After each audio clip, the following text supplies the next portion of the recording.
But Roman civilization was famous for its Roman aqueducts and marble buildings. However, maintaining this Roman civilization required huge forest resources. So they had to cut down forests all over Europe in a little over 500 years. Of course, the Roman Empire was ruined by the invasion of different ethnic groups, but once the civilization was ruined, no one could repair the aqueducts or marble buildings. Nobody knew how those were made anymore, and no forest or timber were left for the foundations. So they couldn't even return to the time when they constructed the building with trees. So, after the fall of Roman civilization, for nearly a millennium, some parts of Europe were brought back to almost the Stone Age stage, while others somehow tried to maintain the former cultural or technological standards. Until the forest was rejuvenated and the Renaissance began, the Middle Ages was really called the Dark Ages for this reason. The same is true for the Valley of the Wind. We can't do anything without a smartphone today, right?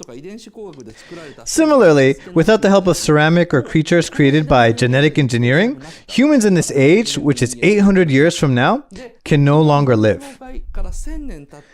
Thousands of years after the collapse of civilization, the people of the Valley of the Wind have finally gone through the post-ceramic age and are moving to a slightly better era than the Stone Age.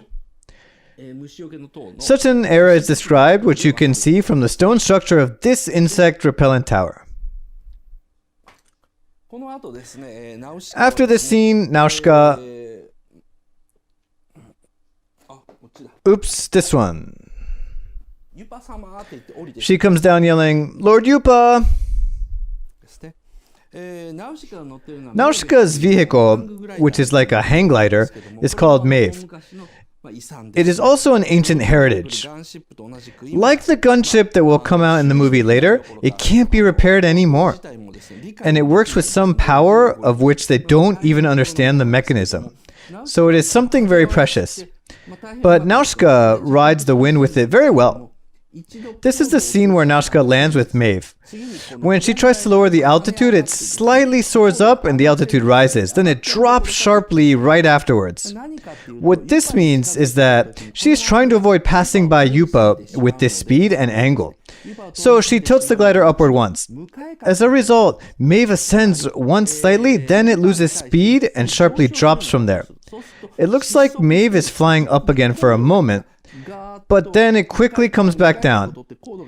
Finally, she slowly descends by manipulating the aircraft. So, she is pretty good at maneuvering. The movie captures the realistic movements of flying by showing how NAUSICAA lands. This is how NAUSICAA's posture looks like at the landing.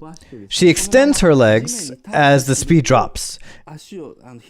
And once she touches the ground, she bends her knees to land, abandons Maeve, and crouches to dash at a stretch. As she crouches to dash, she bends over and runs straight to this side immediately. She takes off her mask, the hood, and the goggles while running, and at this point, finally, the heroine appears.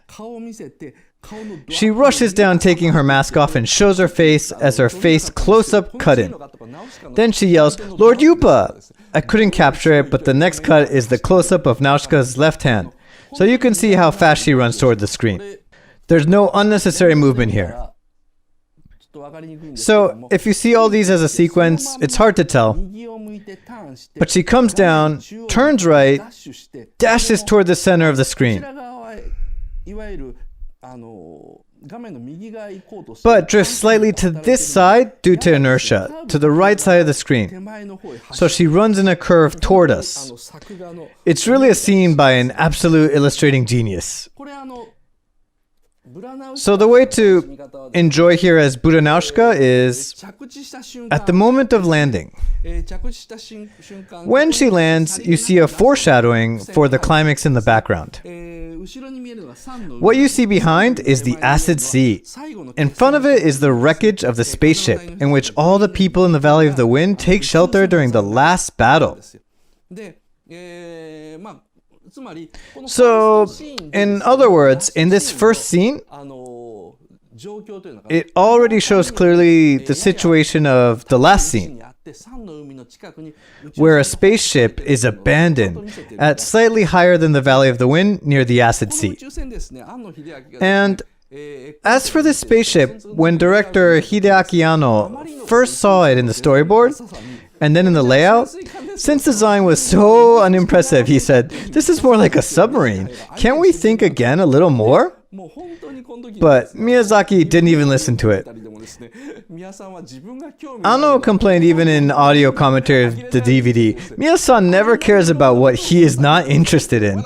He kept bugging us on so many things, like, you guys don't study at all. You're not going to make anything good. But look at that spaceship. It's like a submarine. No good, no good." He said, well, that's really true. In any event, Miyazaki didn't forget to show such a thing as a visual foreshadowing from the very beginning. This is a conversation between Yupa and Nausicaa after a long absence. "Nausicaa, I didn't recognize you," says Yupa.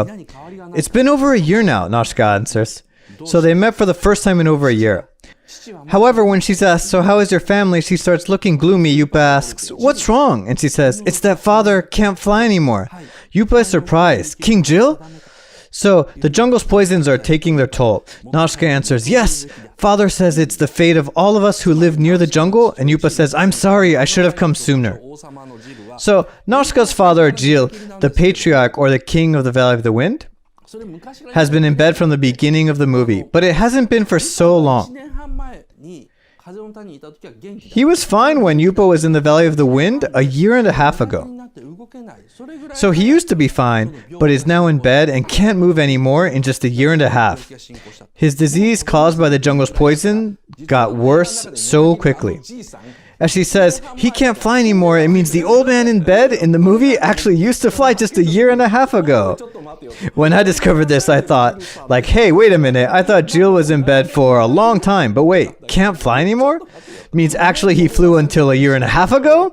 That was a surprise. So, it was only recently that Nausicaa inherited and started flying with the Maeve. I was surprised. The fate of all of us who live near the jungle, Nausicaa says,